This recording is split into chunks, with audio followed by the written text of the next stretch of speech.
Alam, Kamal, good to see you again. Look, let's start with that situation in Manbij, because obviously this is an area that Turkey's Operation Olive Branch may well expand to as it tries to clear its border area of the YPG. The US coalition forces who were based there in the fight against Daesh say they're not going to leave. What does that mean?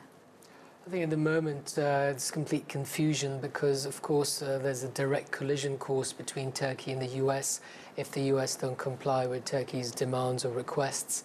But it seems like the communication lines are disturbed because the US are adamant they won't move, Turkey are adamant they will move in there. So there could be a potential clash, not between Turkey and the US, but their proxies and their allies. So, I mean, it's particularly problematic because Turkey and the US, of course, are NATO allies. So you say no direct confrontation could be possible, but there clearly could be some issues over what Operation Olive Branch can do in Manbij if there's a US presence there.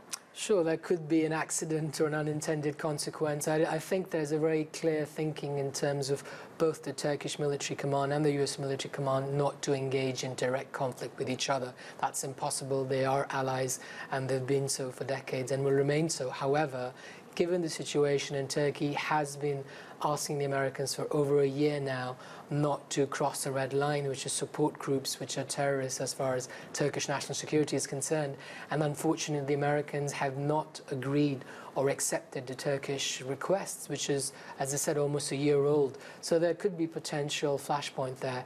And we're going to wait and see what happens in the coming days. OK, let's switch gear a bit. Eastern Ghouta. I mean, what's happening in Eastern Ghouta is a massive humanitarian catastrophe for the civilians there, and that this is supposed to be an area which is supposed to be safe. It's supposed to be a de-escalation zone. This is causing international concern. Absolutely. You know, up until December, the de-escalation zone was working in Ghouta. In fact, there was an exchange of prisoners and medicine and aid was allowed. But unfortunately, over the last few weeks and months especially, it seems to have broken down. There's escalation on both sides, and I don't think at the moment there is any mood to dampen it down. I think the Syrian government feel that there's a regular mortar and artillery fire coming from Ghouta, and they want to go in after that.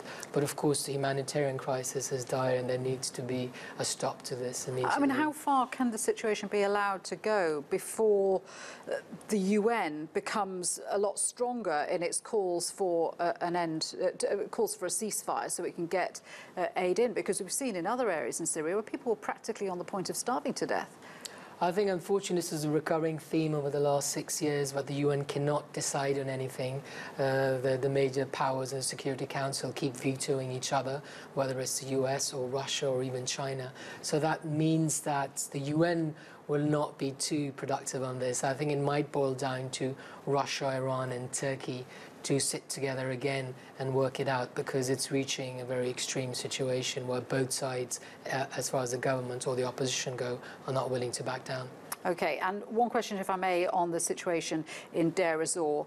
US-led coalition forces actively engaging and carrying out airstrikes on pro-regime forces. That is quite unusual, isn't it? How significant is an assault like that? Yeah, this is only the second time. A year ago, US forces killed more than 100 Syrian soldiers near Deir ez-Zor, so again, similar geography. It's very unusual because it's only happened once before, and that was a mistake. This clearly is not a mistake. I think, again, if you look at the situation there, the SDF are encroaching on areas which are close to the Syrian government and vice versa. So this is, again, goes to show that the US are not quite sure what they want to do, because they made it clear they will not attack government forces, but they have.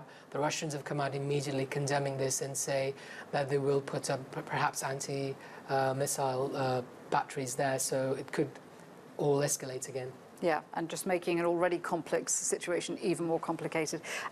Kamal, thank you very much indeed for that. Kamal Alam there. Now, the International Criminal Court is open